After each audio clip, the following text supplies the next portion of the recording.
Welcome back guys. आज के इस वीडियो में हम लोग बात करेंगे कि डिजिटल मार्केटिंग में जो आप डिफरेंट डिफरेंट चीजों की टेस्टिंग करते हैं उनमें आप क्या गलतियां करते हैं और किस तरीके से आपको राइट टेस्टिंग करनी चाहिए। तो सबसे पहले हम लोग समझने की कोशिश करते हैं कि अगर आप मेटा एड्स रन करते हैं और वहां पर अगर आप क्रिएटिव टेस्टिंग करते हैं तो क्रिएटिव टेस्टिंग करने का सही तरीका क्या होता है। मान के चलते हैं आपने एक कैंपेन बनाया और इस कैंपेन के अंदर आपने दो एड सेट्स बनाए, एक एड सेट 1 बनाया, एक एड सेट 2 बनाया, ये दो एड सेट्स बनाए।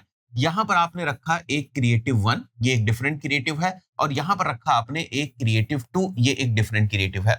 अब अगर आपने यहाँ एडसेट 1 के अंदर एक अलग ऑडियंस रख दी, यहाँ पर ऑडियंस 1 है और यहाँ पर ऑडियंस 2 है, तो ये आपके लिए जज कर पाना, आइडेंटिफाई कर पाना मुश्किल हो जाएगा कि बेसिकली कौन सा क्रिएटिव आपके लिए परफॉर्म कर रहा है। क्योंकि यहाँ पर भी एक डिफरेंट ऑडियंस है, यहाँ पर एक डिफरेंट क्रिएटिव है, यहाँ पर एक डिफरेंट ऑडियंस है, यहाँ पर एक डिफरेंट क्रिएटिव है। मान के चलते हैं इस एडसेट से अगर आपके पास रिजल्ट आ रहे हैं तो आप कैसे जज करेंगे कि वो रिजल्ट इस ऑडियंस की वजह से आ रहे हैं या इस क्रिएटिव की वजह से आ रहे हैं। या मान के चलते हैं अगर इस एडसेट 2 के अंदर आपको बेहतर रिजल्ट्स देखने को मिल रहा है तो आप कैसे जज कर पाएंगे कि क्रिएटिव 2 अच्छा चल रहा है इसलिए इससे रिजल्ट्स आ रहे हैं, या ऑडियंस 2 अच्छा चल रहा है इसलिए इससे रिजल्ट आ रहे हैं। ऐसा भी तो हो सकता है कि क्रिएटिव 2 उतना अच्छा ना हो लेकिन ये ऑडियंस टारगेटिंग अच्छी इसलिए आपको यहाँ से रिजल्ट जो है वो देखने को मिल रहा है।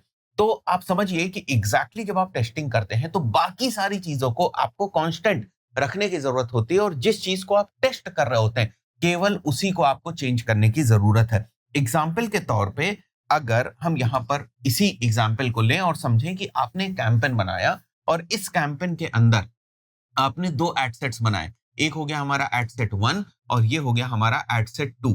तो अगर आपको क्रिएटिव टेस्टिंग करनी है, जैसे क्रिएटिव 1 यहां रखना है, क्रिएटिव 2 यहां रखना है और आपको समझना है कि कौन सा क्रिएटिव हमारा बेहतर परफॉर्म कर रहा है उस पर्टिकुलर सिनेरियो में, यहाँ की भी जो ऑडियंस है और यहाँ की जो भी ऑडियंस है वो सेम होनी चाहिए। नो मैटर कि ये कौन सी ऑडियंस है। मान के चलते हैं अगर आप रीमार्केटिंग ऑडियंस यहाँ पर रख रहे हैं या फिर आप ओपन टारगेटिंग यहाँ पर कर रहे हैं, कोई भी ऑडियंस आप यहाँ पर रख रहे हैं, या फिर आपने कोई कस्टम ऑडियंस जो है वो क्रिएट करी हुई है, अपनी कस्टमर लिस्ट जो है वो अपलोड करी हुई है, कोई भी ऑडियंस जो आप यहाँ पर रख रहे हैं वही सेम ऑडियंस आप यहाँ पर रखेंगे। तो इस एलिमेंट को आप बेसिकली एक तरीके से ऑडियंस वाले एलिमेंट को एक तरीके से दोनों ही एडसेट के अंदर कॉमन आप रखेंगे, तब आप जज कर पाएंगे कि आपका ये क्रिएटिव अच्छा परफॉर्म कर रहा है या ये क्रिएटिव अच्छा परफॉर्म कर रहा है। इसी तरीके से अगर आपने ये सोचा कि ठीक है इस बार मैं क्रिएटिव की टेस्टिंग नहीं करता हूँ, मैं ऑडियंस की टेस्टिंग करता हूँ। वैसे आज के टाइम में ऑडियंस उतनी मायने नहीं रखती, बट फिर भी अगर आपके दिमाग में आता है कि मैं क्रिएटिव की टेस्टिंग ना करके ऑडियंस की टेस्टिंग करना चाहता हूं, उस पर्टिकुलर सिनेरियो में आपका स्ट्रक्चर कैसे होगा। आपने कैंपेन बनाया,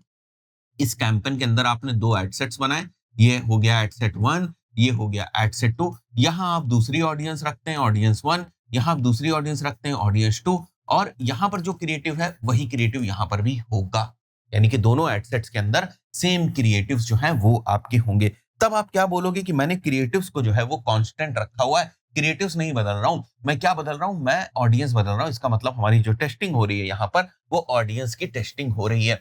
तो टेस्टिंग के फंडामेंटल में जो सबसे पहली चीज आती है वो यही आती है कि आपको ये पता होना चाहिए कि जिस भी चीज की, जिस भी वेरिएबल की आप टेस्टिंग कर रहे हैं उसको छोड़कर बाकी की सारी चीजें जो है वो बेसिकली आपकी कांस्टेंट होती हैं। इसी तरीके से आपको लग रहा है कि आपको लैंडिंग पेज टेस्ट करना है।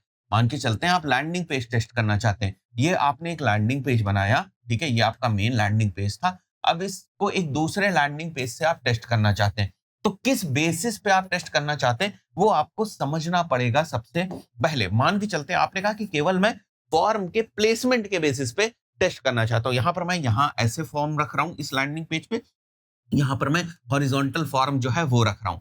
तो आपने केवल एक एलिमेंट चेंज किया, ये जो फॉर्म वाला एलिमेंट है ये केवल चेंज हुआ। यहाँ पर फॉर्म 1 था, यहाँ पर आपने फॉर्म 2 के लेआउट को थोड़ा सा चेंज कर दिया और इंटायरली आपने इसी लैंडिंग पेज की जो कॉपी है वो बना दी और एक दूसरा लैंडिंग पेज बना दिया। यहाँ पर आपका जो है वो कुछ ट्रैफिक जा रहा है और यहाँ पर जो है वो आपका कुछ ट्रैफिक जो है वो जा रहा है। अब आप आइडेंटिफाई कर पाएंगे कि भैया एक पर्सन इस लैंडिंग पेज के ऊपर आए या 10 लोग इस लैंडिंग पेज के ऊपर आए और यहां से फॉर्म जो भरे वो 5 फॉर्म्स भरे, 10 लोग इस लैंडिंग पेज के ऊपर आते हैं और यहां से जो फॉर्म भरे वो 2 फॉर्म भरे। तो आप बोलोगे कि लैंडिंग पेज टेस्टिंग में जब हमने फॉर्म्स की टेस्टिंग करी उस पर्टिकुलर सिनेरियो में हमने आइडेंटिफाई किया कि सेकंड वाले लैंडिंग पेज में जो ट्रैफिक टू फॉर्म का कन्वर्जन परसेंटेज है वो कम आ रहा है। बात समझ में आ रही है कि किस तरीके से आप अपने वेरिएबल्स को पिक करते हैं और उसके बाद कैसे जो है वो टेस्टिंग करते हैं। वहीं पर अगर मैं यहाँ पर मल्टीपल जो है वो चेंजेस कर दूं, जैसे मैंने ये फॉर्म भी बदल दिया, ठीक है,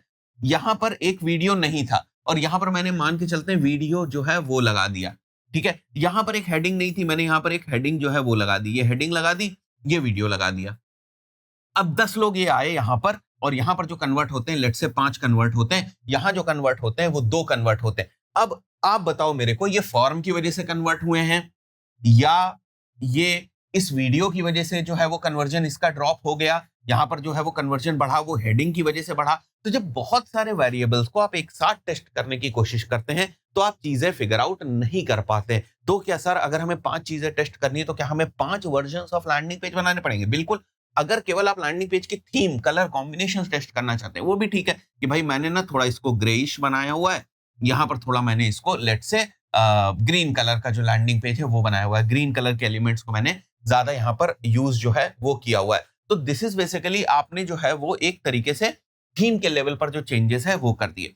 तो ये आपको डिसाइड करना पड़ेगा कि आप क्या चेंजेस जो है वो कर रहे हैं। इस तरीके से अगर आप चाहें तो आप मल्टीपल अपने लैंडिंग पेजेस बना सकते हैं। लैंडिंग पेज 3 हो गया, लैंडिंग पेज 4 हो गया, लैंडिंग पेज 5 हो गया।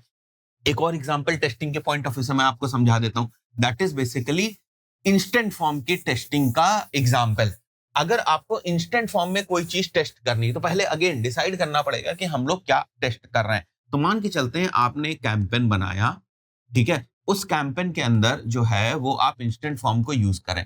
एक इंस्टेंट फॉर्म में आप ओटीपी वेरिफिकेशन नहीं करवा रहे हैं और एक जो दूसरा आपका इंस्टेंट फॉर्म है, इंस्टेंट फॉर्म 2, उसमें आप ओटीपी वेरिफिकेशन जो है वो करवा रहे हैं। तो आपने बेसिकली 2 फॉर्म्स जो है वो बनाए हुए हैं और दोनों ही फॉर्म सेम टाइप की ऑडियंस, सेम टाइप के क्रिएटिव्स के ऊपर जो है वो रन हो रहे हैं। एक फॉर्म के अंदर ओटीपी वेरिफिकेशन नहीं है और एक फॉर्म के अंदर ओटीपी वेरिफिकेशन है। तो बेसिकली आपको 2 फॉर्म्स बनाने पड़ेगा। अब आपने ऐसा किया कि एक फॉर्म के अंदर ओटीपी वेरिफिकेशन नहीं है, दूसरे के अंदर ओटीपी वेरिफिकेशन कर दिया, इसमें क्रिएटिव्स भी अलग लगा दिए, यहाँ पर जो है वो क्वेश्चंस भी, क्वालिफाइंग क्वेश्चंस भी आपने अलग पूछ लिए।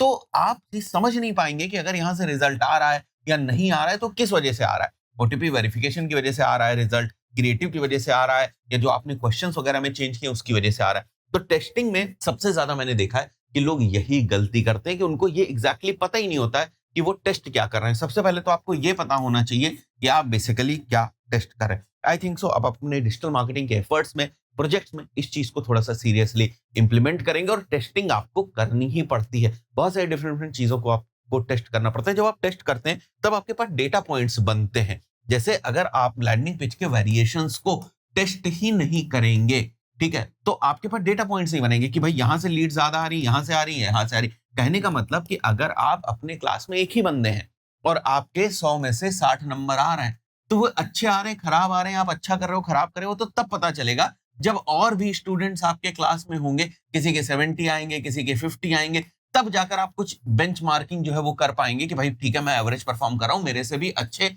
धुरंधर लोग जो हैं वो प्रेजेंट है। बात समझ में आ रही? तो जब आप टेस्टिंग करते हैं और आपको पता होता है कि किस वेरिएबल के बेसिस पे हमने टेस्टिंग करी, तो उस वेरिएबल के बेसिस पर जो मैथ्स निकल के आती है, जो नंबर्स निकल के आते हैं, उसके बेसिस पे आपको समझ में आता है कि आपको किस डायरेक्शन में आगे डिजिटल मार्केटिंग में एफर्ट्स लगाने। तो गाइस, आई थिंक सो बहुत सारी चीजें आप लोगों को क्लियर हो गई होंगी। इस पर्टिकुलर वीडियो में इतना ही, मिलते हैं next video. Till then, good bye.